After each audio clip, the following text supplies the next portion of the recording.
So I understood that it's time to start seminar number 2. Welcome all. The name of the seminar is Worldview and Freedom of Conscience. And I will introduce to you the moderator, and I hope that the moderator will introduce the speaker. So the moderator is Per Landgren. He is well known for most Swedes. You have been a politician in Stockholm, and you are a researcher. If I understand, you are a philosopher, or what would you say? Broadly meaning philosopher, historian of philosophy, perhaps. Yeah. So you have an academic background. I'm very glad that you could come. And you will introduce not only Ruth Nordström as a speaker, but also have some slides to show us. So welcome, Per Landgren. Thank you so much, and I'm really honored to be here. And I will start with a few preliminaries, and then give the floor, or perhaps some kind of computer or the internet or something, to Ruth Nordström. She is a lawyer in Uppsala, based in Uppsala, and the founder of the Scandinavian Human Rights Lawyers, the firm. And she is doing a fantastic work, I might add. And then we have questions for discussion. So the disposition is quite simple. I will try to speak loud and not stand just in front of that. Conscience, the word conscience, it's really from the Latin conscientia, or the Greek syneidesis, and it means it means knowing at the same, to be aware, to be conscious. That's to know something and to be conscious about that you know that. And very often, or early, the Greeks and the Latins, they used it for knowing that they had done something wrong. So, and then a few other, I'm sure Ruth gets a little bit scared, but it won't take that much time. Start with definitions. In Oxford English Dictionary, it says that conscience, the internal acknowledgement or recognition of the moral quality of one's motives and actions, the sense of right and wrong as regards things for which one is responsible, the faculty or principle which judges the moral qualities of one's actions, and so on. A definition from a pure materialist, Patricia Churchland, sounds like this: conscience is an individual's judgment about what is morally right or wrong, typically, but not always, reflecting some standard of a group to which the individual feels attached. On the other side, as a contrast, you have John Henry Newman, who says, quoting Thomas Aquinas, "The natural law is an impression of the divine light in us, a participation of the eternal law in the rational creature. This law, as apprehended in the minds of individual men, is called conscience." So what do we do with this? Well,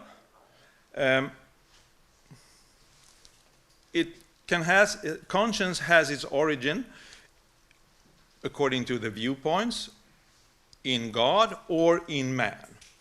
If it is of divine origin, it can be direct, through the Word of God, for instance, the Decalogue and so on, or indirect from what we call natural law, or the order of creation. The other, let's say, if you don't believe in God, or those who don't, then of course it has its origin it must have a social origin, and it can be direct from parents or authorities or so on, or indirect from ethics, or, as you know, For instance, it's from Oxford English Dictionary as well. It can be a sense of guilt, of unworthiness, which arises when aggressive impulses are denied external expression, or the Freudian one, as an aspect of the superego, or something like that. So that's just to show the connection of the view of conscience to worldviews and to different ethical viewpoints. So what about conscience then and natural law? Well, it goes back to the nature of man.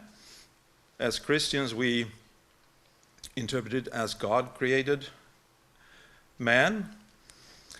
And we are then there talking about basic goods, or basic values, or goals for flourishing. So it's both basic values and goals of life. And they are in the fabric of the human being, I would say. It's about life, health, and truth. Things that all human beings need. Of course, we need life to flourish or to become a human being, what human beings are, let's say, planned to be. Even you have other basic goods like knowledge, liberty, love, which all of us want to be,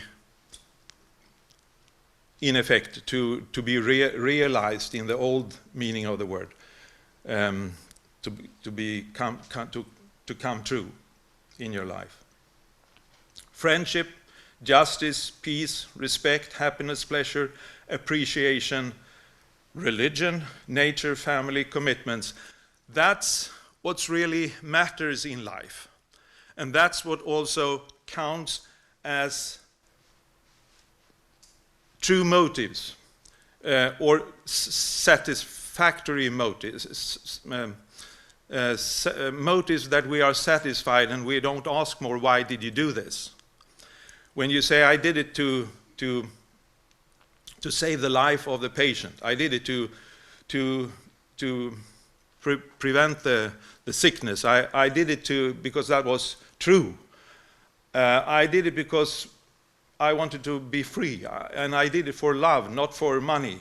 You know, that's the basic motives for action.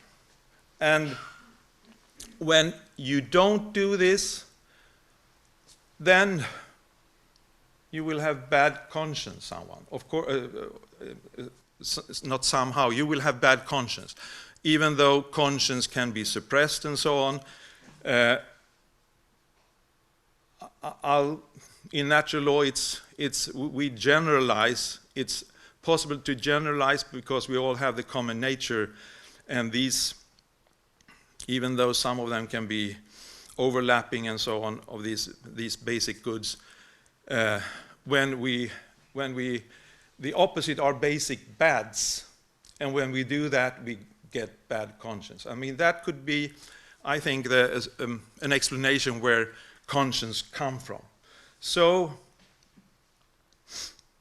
when I ask this, can a utilitarian have a bad conscience?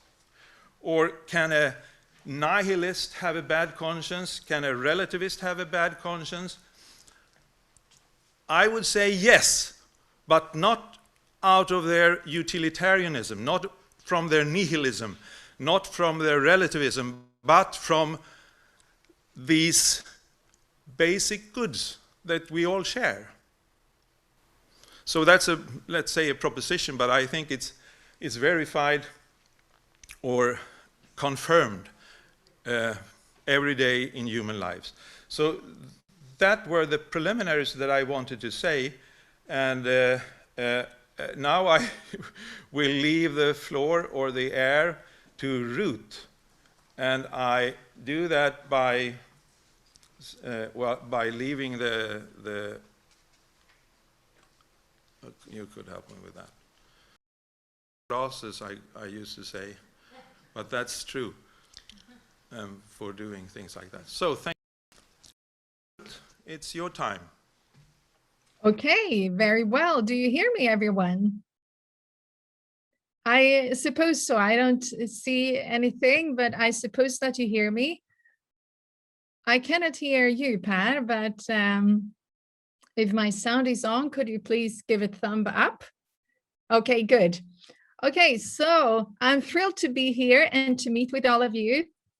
And I have now 18 minutes to go, and usually I use 1 or 2 hours. So it will be pretty challenging, but I'll try my best. So please, could you start the PowerPoint so we could, and please start it so I can view it as well. So my name is Ruth Nordström, and I'm the chief lawyer of Scandinavian Human Rights Lawyers. And we are a team of lawyers and paralegals, and we are based in Sweden, in Uppsala.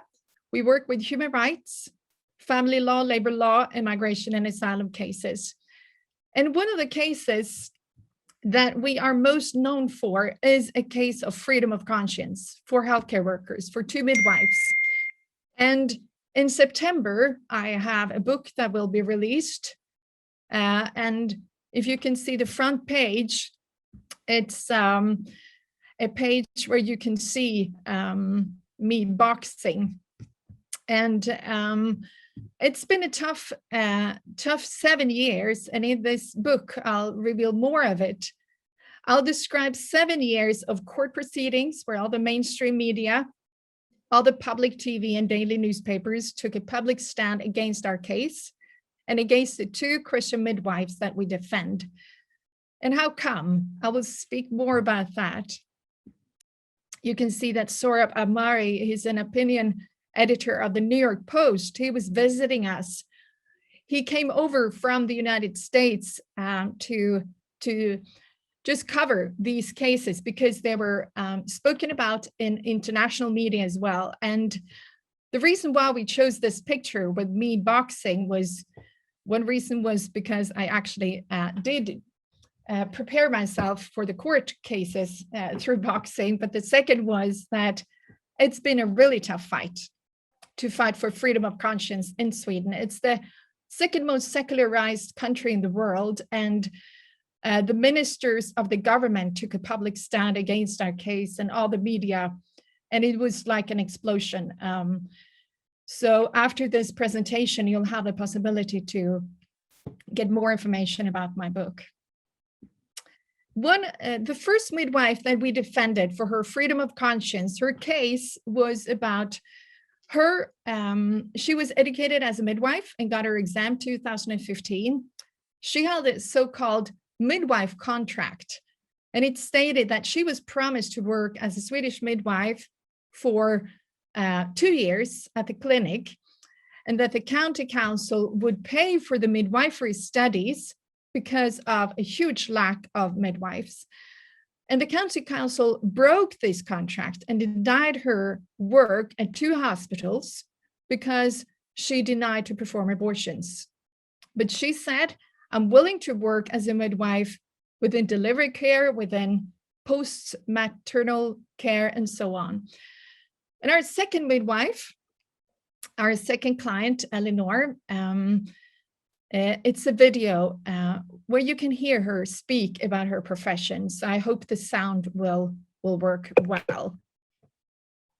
Det bästa med att jobba som barnmorska, nu är ju jobbet som barnmorska, det är ju världens bästa jobb, det förstår ju alla egentligen. Men vad är det bästa med det? Det är att man får gå in och skapa en helt ny relation. Det är helt främmande människor när man kommer in, och efter några timmar så är man så tajta. Det är fantastiskt att få verkligen bygga den relationen och vara med i deras största ögonblick när de får möta sin lilla nyfödda bebis. Det måste vara det bästa.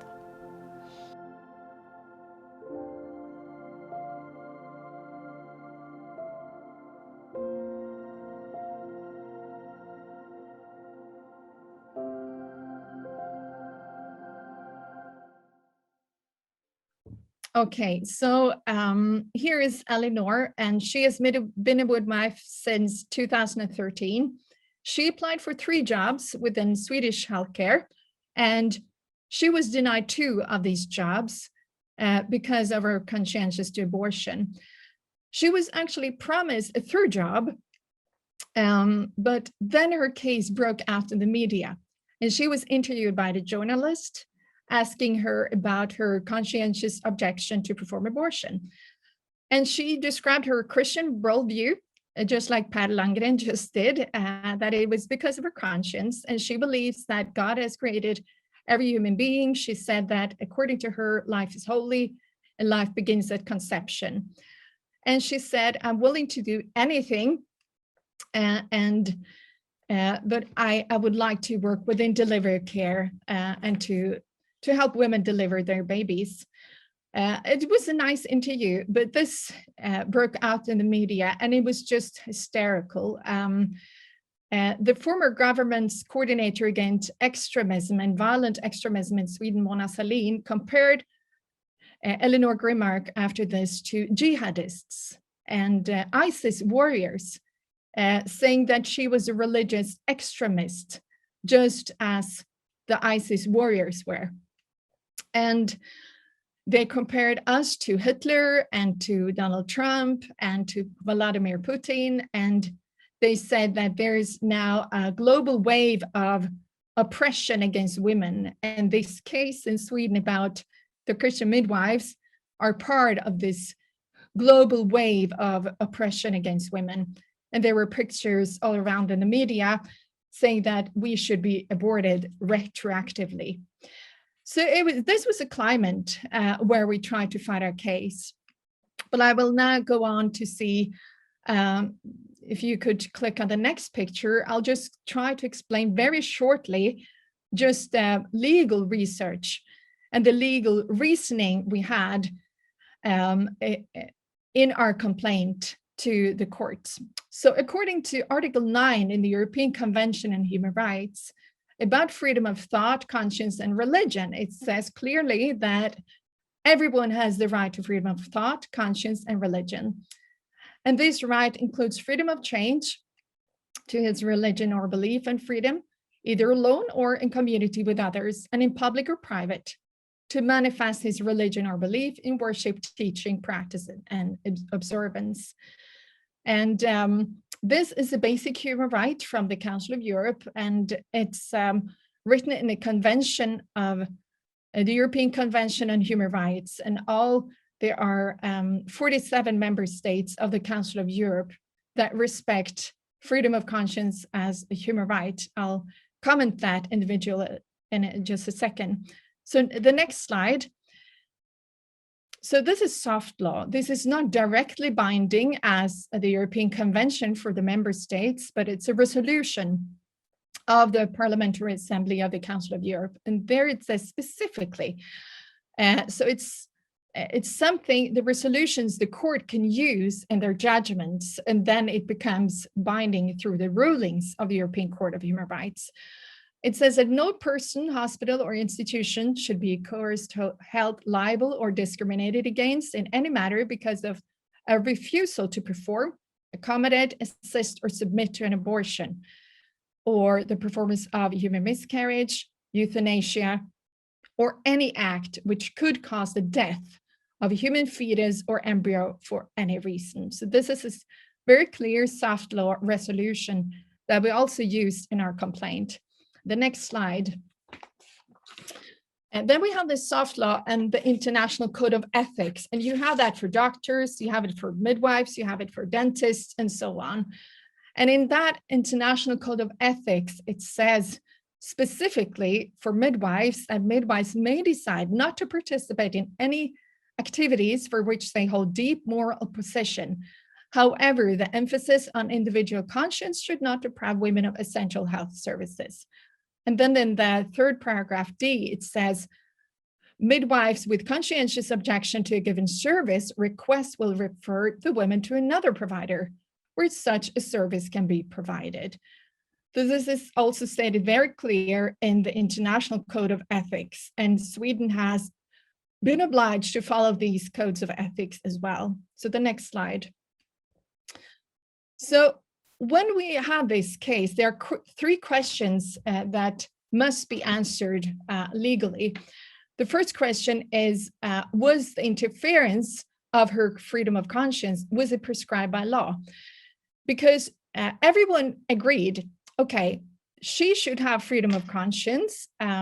It's freedom of conscience, or freedom of conscience should be respected. And now there has been an interference of her freedom of conscience and her freedom of religion. And so actually everyone agreed that there had been an interference with her freedom of conscience. Not everyone, of course, in the media, but the courts. But the first questions that need to be answered is, was it prescribed by law? And if you take the next slide, the Swedish Abortion Act says in the 5th paragraph, only a certified physician can perform abortions or terminate pregnancy under paragraph 6. And terminate pregnancy is in Sweden after week 18 of the pregnancy. Before week 18, it's called abortion. After week 18, it's called termination of pregnancy. So according to the law, it's very clear. Midwives are not the ones entitled to perform abortion in Sweden. It's only physicians. So according to us, there's a crystal clear basis in the law, and there's no support. It's not support, and it's no support to actually say that all midwives have to perform abortions to be able to work as midwives. Is contrary to the law. It's in direct opposite to the abortion law itself. So the next slide. And then we have the preparatory works of the Abortion Act. And it says that the question of healthcare staff's obligation to participate in abortion has been raised by several referral agencies who emphasize the importance of taking into account the wish of the staff not to participate in abortion operations. So there's a clear support also in the preparatory works of the Abortion Act, not to put up a requirement for all midwives and to force them to perform abortions. But there's a clear ground in the Abortion Act to actually permit freedom of conscience. This was the thought from the beginning from the legislators. So the next slide, please. So the second questions that the courts need to ask themselves, well, then I just want to comment, was the interference prescribed by law? We said, of course, no, it's contrary to the law, because the law says only physicians, doctors can perform abortions. But it will take me too long to explain how the court could say it was an interference prescribed by law. It will take me 1 hour to explain that, because it's not logical and it's not juridical founded, in my opinion. But they said so, contrary to the abortion law itself. So question number 2, does interference with her freedom of conscience pursue a legitimate aim? This is the second question. And in Sweden, they said that the legitimate aim in this case was that the counties in Sweden had duty to provide abortions to women. And they said that if we allow freedom of conscience, the right of women to have an abortion prescribed or performed will be interfered with. And in Sweden, we have free abortion up until week 18. It's very easy to have an abortion. You just make a call and you'll have an appointment within 2 or 3 days. And also, our question was, has conscientious objection from midwives actually affected the availability of abortion in Sweden? And it has not done that over the past years ever. But the national authorities, we said, on the other hand, also have a duty to provide health service also to women in labor care. And there's a huge lack of midwives within delivery care. So by shutting out these Christian midwives, there's actually more lack of midwives within delivery care. And this is not pursuing a legitimate aim. But unfortunately, the court went against us even in this area, if the second question, they said that if we allow freedom of conscience, there will be a denial of women seeking abortion. And there was no proof, of course, or evidence of that was going to happen. But we provided a lot of evidence showing that women in labor care and delivery care was actually denied a safe labor care and delivery care because these midwives were shut out of the profession. So this, the third and last question that needed to be asked in these cases, if you could put on the next slide, please. Was interference with her freedom of conscience necessary in a democratic society? And was it a proportionate measure? Because all these restrictions of freedom of conscience need to fulfill all these criteria. And well, over 40 countries in the Council of Europe respect freedom of conscience. And then we said, if Norway and Denmark and other countries in Europe, over 40 of them could respect freedom of conscience, then it's not possible to say it's necessary in a democratic society to deny these Christian midwives even access to work within their profession, within delivery care. And it's not a proportionate measure either. If you take the next slide, we'll just show all these countries of the Council of Europe countries, it's 47 member states of the Council of Europe. We have red marked Iceland and Georgia and Bulgaria.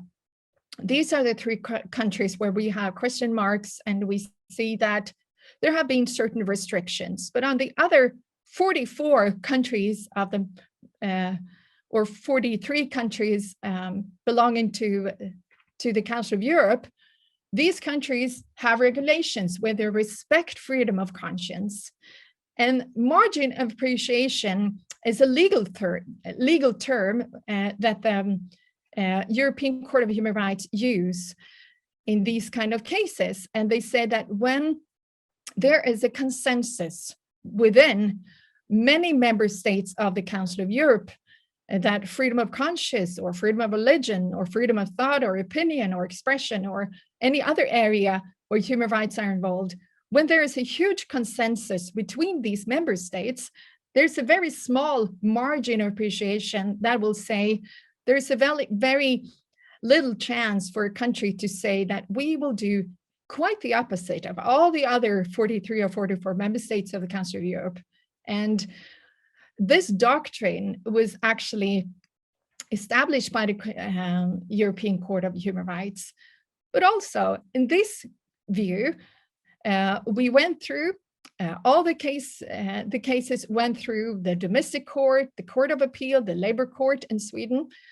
And then we took the case to the European Court of Human Rights. And then after 3 years, the European Court of Human Rights decided not to even hear the case. And in the decision, there was a Swedish judge that had actually worked for the Swedish government and worked for the employer of the midwives, that the state council, the county councils of Sweden. And that Swedish judge decided with 2 other judges that they wouldn't even hear the case.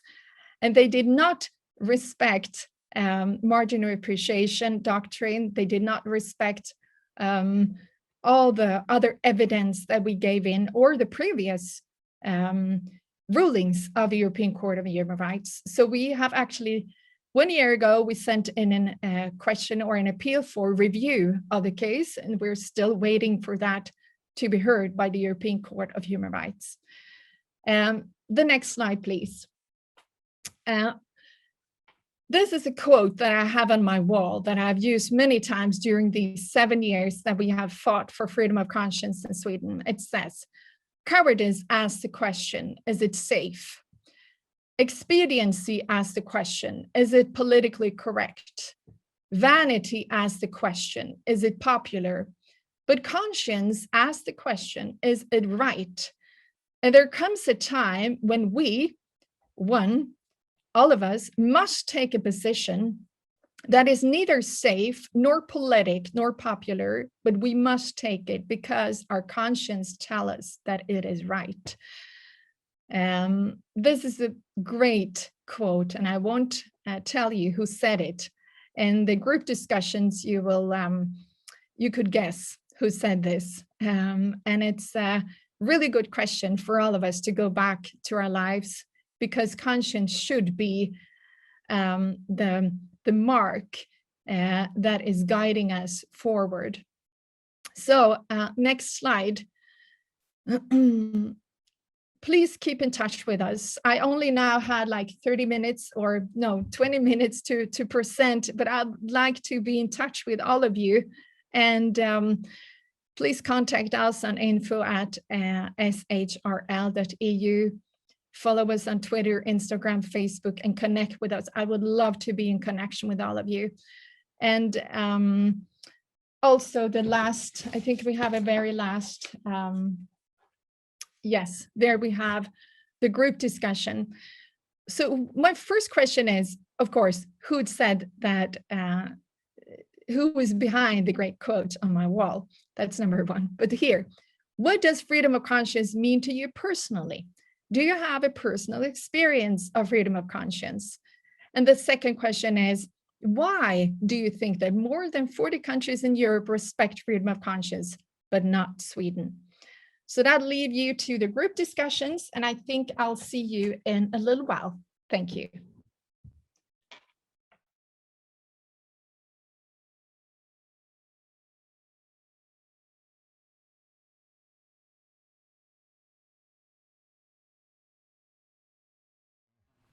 So let's start. It's not just Q&A, it's Q&A and contributions. So please tell us something what you have discussed in your groups or something. And Ruth, are you with us? Yes, I'm with you. Oh, very good. So please. You could have my mic.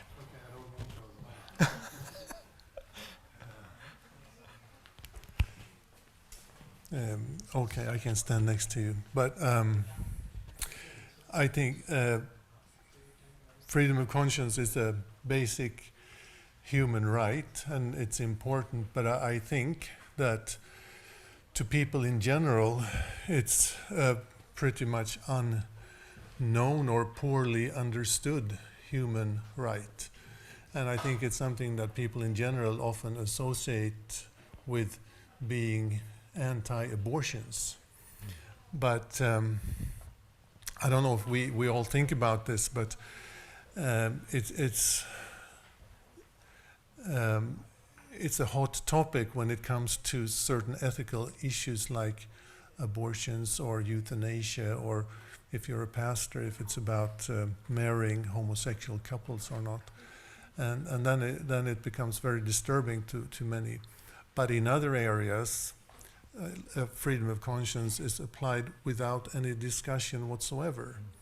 And I think about, for example, surgeons in my hospital who do not want to perform gastric bypass operations because they say that there are so many complications, and many of these patients get really poor quality of life afterwards, so we simply don't do it. And there is no discussion about that. So in our hospital, I think there's 1 or 2 surgeons who does these operations. Then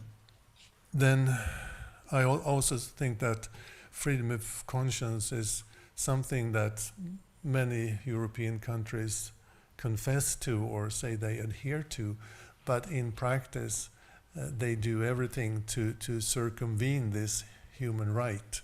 So if you want to work, for example, as a gynecologist, it's almost impossible. We've been discussing, we have in my group representatives from Holland and Finland.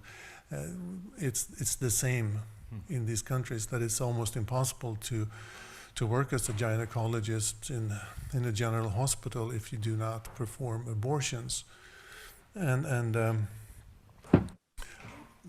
I think one of the arguments you often hear is that, okay, yes, that's an important human right, but there are other human rights which are more important than this human right. And another often practical argument is that you should do as a doctor everything that's expected of you in your occupation, and if you don't want to do that, choose another job. And a third remark that I know people are posing is that if you come and you say you want an abortion, you're in a problematic situation, and it's you shouldn't have to meet someone who says to you, no, I don't want to participate in that. You have to go to someone else. That would be like treating ill that person, or hurting that person's feelings, or ripping up old wounds or whatever. And it's unchristian, and it's unloving, or whatever you would say, and you shouldn't have to hear that. So even though we do believe that it is important, I think to many people, many people in general don't understand why, and I think that both politicians and within the public hospitals, they do everything to circumvene this basic human right. Mm-hmm. So where is this taking us in the long run? Where is this taking? Well, perhaps Ruth, you have something to say. I think, could you comment this the distinction between freedom of conscience concerning religion and freedom of conscience? I mean, we don't have the freedom of conscience really in our fundamental laws, do we? We have it in the conventions, or it? Okay, so regarding to the question, actually, you're totally right. We don't have freedom of conscience in the Swedish constitution. Many countries in Europe define freedom of conscience in their constitution. On the other side, of course, the European Convention on Human Rights became Swedish law 1995. So it's part of Swedish law, and the European Convention on Human Rights have the same status juridically as a constitution. So in that case, you could say that because we made the European Convention on Human Rights to Swedish law 1995, we already have that in our law. Then it must be respected on a domestic level, and that's a problem. Well, when it comes to freedom of conscience related to freedom of religion, what the European Court of Human Rights had said in a case called Bayatyan versus Armenia, it was a case regarding military service and a person that wanted to oppose to military service. And then they asked him why, and he was part of Jehovah's Witnesses. And then the European Court of Rights stated that, well, sometimes there could be a close link between the individual freedom of conscience, and it could be linked to their religion. And as you stated before, Lars, in your presentation, of course, if you are a Christian and if you're religious, that you see that the conscience, the origin of the conscience is God. And if you're not religious, it's just the origin of man. But in this case, it's the European Court of Human Rights stated that in order for the conscience to be protected, it must be the thought or opinion that you wish to express, or the act that you don't want to perform, must be of certain cohesiveness, of certain seriousness. It must have certain weight. I mean, you couldn't just say that, well, I don't want to treat immigrants. I mean, of course, that's not such a view that would be respected as a freedom of conscience view. But in this case, it was directly to the military a person saying, I don't want to risk taking anyone's life. And that's why it's important to also see what the European Resolution 1763 says, that abortion and euthanasia are certain acts that could cause the death of a human embryo or fetus or a human life. So of course, that opinion has a certain weight and a certain seriousness. So it's important to sometimes you do that distinction and sometimes you don't. What happened in the Swedish cases was that the court actually said, we will not actually hear this case as a freedom of conscience case. We will only hear this case as a religious discrimination case. And that was very bad for the outcome of the case. If they had heard the case as a freedom of conscience case directly based on the European Convention on Human Rights and the case law, I believe it would be a much better outcome.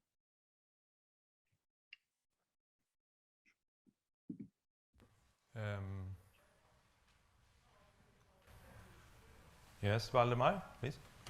I don't know if that functions. We will take this one. One question to you, Ruth. We discussed when discussing freedom of conscience in Sweden, a lot of most Swedes shut down when you mention abortion. But as Lars mentioned, in other areas, it may be very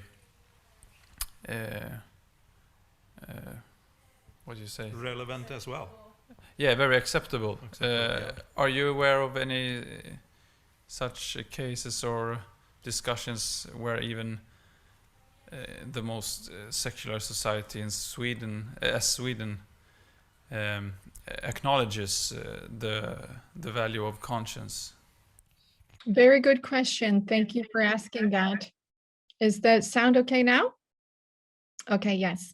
Well, a very good question, as I mentioned. Yes, and there are many areas within the society where freedom of conscience is well respected. And all journalists, for example, have and enjoy freedom of conscience. According to the general applications for their employee contracts, it says that no journalist should be forced to write about or take a story that goes against their moral or their conscience. So all journalists enjoy freedom of conscience. It says in the standard agreement for journalists. And also doctors enjoy freedom of conscience regarding to determine the age of an immigrant or an asylum-seeking person. And if a doctor don't want to do that, it's respected and it's fine according to freedom of conscience for physicians. And also actually written an agreement for a physician that didn't want to perform surgery of a woman that wanted to have an abortion. So there are exceptions, of course, and freedom of conscience within the healthcare has been respected within Swedish healthcare for 40 years. And then also police officers enjoy freedom of conscience. They don't have to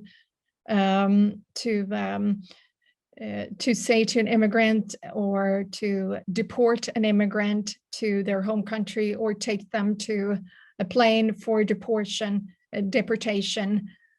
to a country where they risk ill treatment. If the police officer don't want to do this, and if it goes against their conscience, it's fine. And they enjoy freedom of conscience regarding these issues. So in many areas within the Swedish society, and also I should mention, when it comes to euthanasia, there's a broad consensus that if Sweden, like many other, unfortunately, countries in Europe have done, open up for euthanasia and self-assisted suicide, then the consensus between the secular society in Sweden is that, of course, we want to force them to do it. So then freedom of conscience is well respected. So I think it's there are many areas that you could actually draw this analogy and make people be aware of it. And I also want to encourage you, within our group discussion, we had a participant saying, I actually now feel that I have a little more courage to fight for freedom of conscience. So I'm very happy to hear that as well. Now, okay, I would like to encourage you even more, because if you look at the basic goods that I showed before, and they are corresponded, by rights to have them, and duties to look after that others have them as well. And there you have life, and life is so känsligt, so delicate now, because we have those, the abortion laws and so on, but you also have health. I mean, if you were ordered to do something against health, do a bad thing, goods and bads, fundamental values and the anti-values, and if you are lying, still it's a bad thing to lie, almost wherever you are. I mean, there are certain occasions where it's acceptable, perhaps, and knowledge to prevent knowledge, liberty to prevent liberty, so there are rational reasons, not just feelings, rational reasons to defend conscientious objections. But reason are not always listened to. So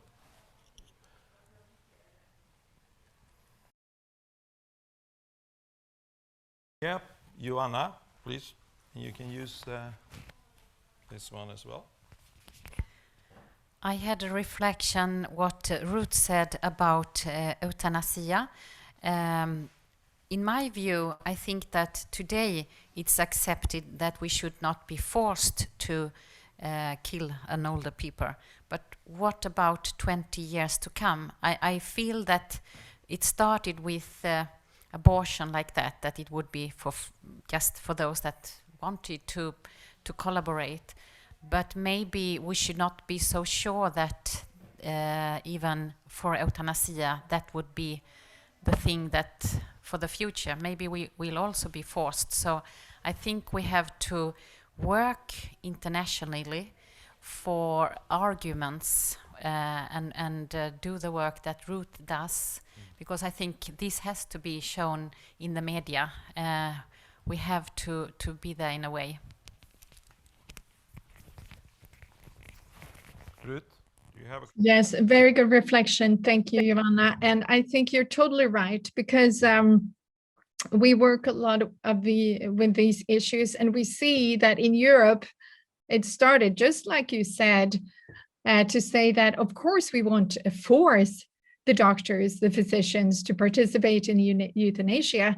But now there are actually cases in Europe going on in domestic courts where they actually sue the hospitals, the Catholic hospitals with Catholic Christian doctors that won't perform euthanasia. They actually sue them to say that they want to force the Catholic hospitals to perform abortions as well. So unfortunately, it's already going on. So it's very, very important, I think, for you as Christian healthcare professionals to unite and to stand up. And if you didn't reveal who was behind the quote I have on my wall regarding freedom of conscience and the importance of asking the question, what is right to do, and to take that position that is neither popular, neither safe, neither politically correct, but we just have to take it because it's right. It's, of course, Martin Luther King, one of the Christian fighters for human rights throughout the history. So I would really like to encourage you to unite even more, and please contact us if you have, any question regarding legal rights. There are so many legal rights that we need to exercise, I think, and to encourage each other to take a stand and to have some courage to do that. So thank you for your reflections.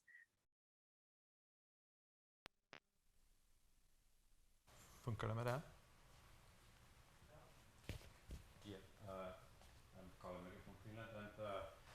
I have been also the member of the Finnish Medical Association Ethical Committee, and we have thought about this question of freedom of consciousness, and we found out that there is some kind of fear that it would spread around to several things if you don't define what are the borders of the freedom of conscience. You said a few things that there should be certain importance behind the thing when you say that you use the freedom of consciousness, and I think if it would be possible to define some borders like this, it would make the freedom of conscience more clear what it means. It maybe vanishes the fear against freedom of consciousness, which is in general.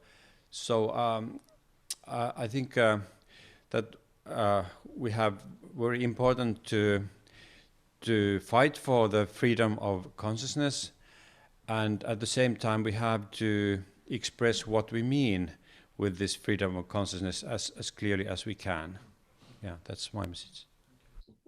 Was that a question to me? Yeah. Thank you for asking that question. And as you say, we hear that a lot of time. It's a common argument, and that's why it's so important to know about what the resolutions and what the different soft law and the hard law are. So I've actually asked the organizers of this conference to send out my PowerPoint to all of you after this presentation, so you will get hold of it, so you can have the arguments and the fact. Of course, it's a copyright on our PowerPoint, but it's just a gesture that we want to share this with you. And as you said, it's very important to draw the line. When it comes to healthcare professionals, then the Council of Europe Resolution 1763 says clearly that it's abortion or euthanasia, because abortion and euthanasia are acts which could cause the death of a human fetus, embryo, or life for any reason. So that's, a clear border or a limit. And it's because these acts couldn't actually be compared to any other acts within healthcare, because it's terminating a life. It's not, the code of ethics says that you should always, number one is to save life. So, and also I think it's important with a code of ethics for physicians, code of ethics for midwives, code of ethics for nurses. There it says clearly also that it's activity that they hold a deep moral opposition, but then it's more defined through these resolutions. So I'll be happy to share that PowerPoint with you, so you can have these arguments close at hand when you need them as well. One could perhaps also stress that human rights, is based on these common goods, these human values, these fundamental values. And if you argue for some kind of consensus objection to something that is not related to life, health, that is general to humankind, then it should fall. It should fall. I can't promise that it will fall in courts and so on, but according to, the UN Declaration, for instance, and the European Convention, they are basically natural law documents. So, and then they have to be general for all human beings. So to have a consensus objection to treat, not want to treat an immigrant, it goes against the demand that it should be general for all human beings, then he or she is denying that they are human beings, and that is rationally absurd.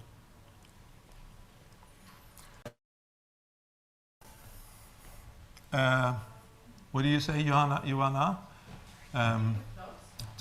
It's time to close, and Ruth, we are really thankful that you could participate and share with us this occasion.